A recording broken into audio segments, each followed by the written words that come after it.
At the one end is a breakup, and they have said that they may consider asking for forcing Google to sell off either Chrome, Android, or Play. And probably if it was Android, it would be Android and Play, because Android is the operating system and Play is the the app store that goes with Android.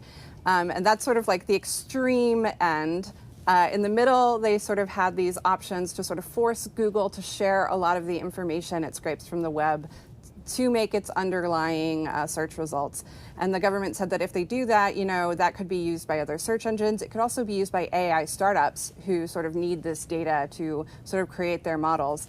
And then the sort of like wimpiest one is, just sort of ending the contracts that the judge found to be illegal. These are the ones in which they paid other companies like Samsung and Apple billions of dollars to make their search engine the default. So these are our options, and they're going to officially, set down what their request is in November. And then the judge is going to let them do some more discovery, asking Google some questions about how this would impact their business. And then we have our mini trial in April. And then the judge said that he will issue his decision by August of next year. So we still have, how many months is that? 8 or 9 months before we get to the end of just this part. But it's a big deal. A lot to look forward there to. Mandeep Singh, come into this conversation. You take a look at Google shares right now, currently off by about 2.4%. When we were looking at it in the morning, which feels like a long time ago, it was pretty much unchanged, but now taking a leg lower. I mean, put this into context for us. Of course, there's a lot of wood to chop before we get to any real action, but how much does this matter to Alphabet? How much does this matter to Google?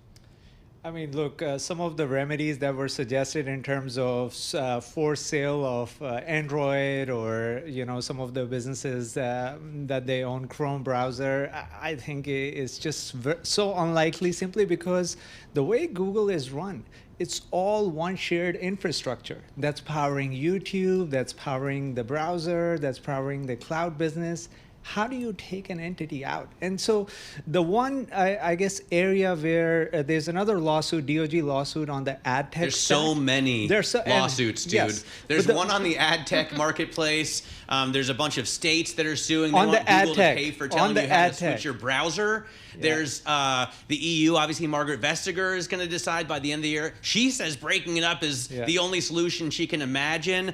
I'm forgetting. There are other lawsuits. Yeah, there's here. a bunch. Yeah, there's and at the least common 5. thread I find across all those different lawsuits, the most commonly pointed issue is their ad tech stack, which is where I feel like you could make a case. Why does Google own, the supply side ad platforms, the demand ad platforms, the marketplace? And then it has a pricing advantage. Everyone can see that. And that was built on their DoubleClick acquisition back in 2007. So you could say they didn't build this organically. It is something they acquired. And then over time, they really had an advantage. But that's They've tuned it up. They did. And that you could say that even Android was an acquisition. YouTube was an acquisition for Google. So they've tuned all these things up over time. But I think ad tech is the one that is the strongest or the most convincing, at least to me, out of all the things they are offering as remedies. I can't imagine, Google for sale of Android or, all these products that are integral to their LLM strategy. I mean, that's the future. So Leah, what do you think? I mean, first of all, we haven't seen a big breakup in the U.S. since, none of us was born except for me. Not even, okay. When Ma Bell got broken up. And then, second of all, this is like a national security issue. Not only is Google dominant in search, but America's Google is dominant worldwide. Do you ever talk to anybody in your reporting who says, Google is a champion? How could we break it up? That is a point that Google likes to make, that by breaking it up, it might make it less competitive, particularly against China. I will tell you the antitrust enforcers are not particularly persuaded by that. They don't like the idea of supporting a company simply because it's a national champion. I mean, America's competition policy is built on the idea that the more companies we have competing, the better products and services we have for consumers and for other businesses. So they would say, maybe we don't really care that this makes Google a little bit less competitive globally. We want there to be other businesses.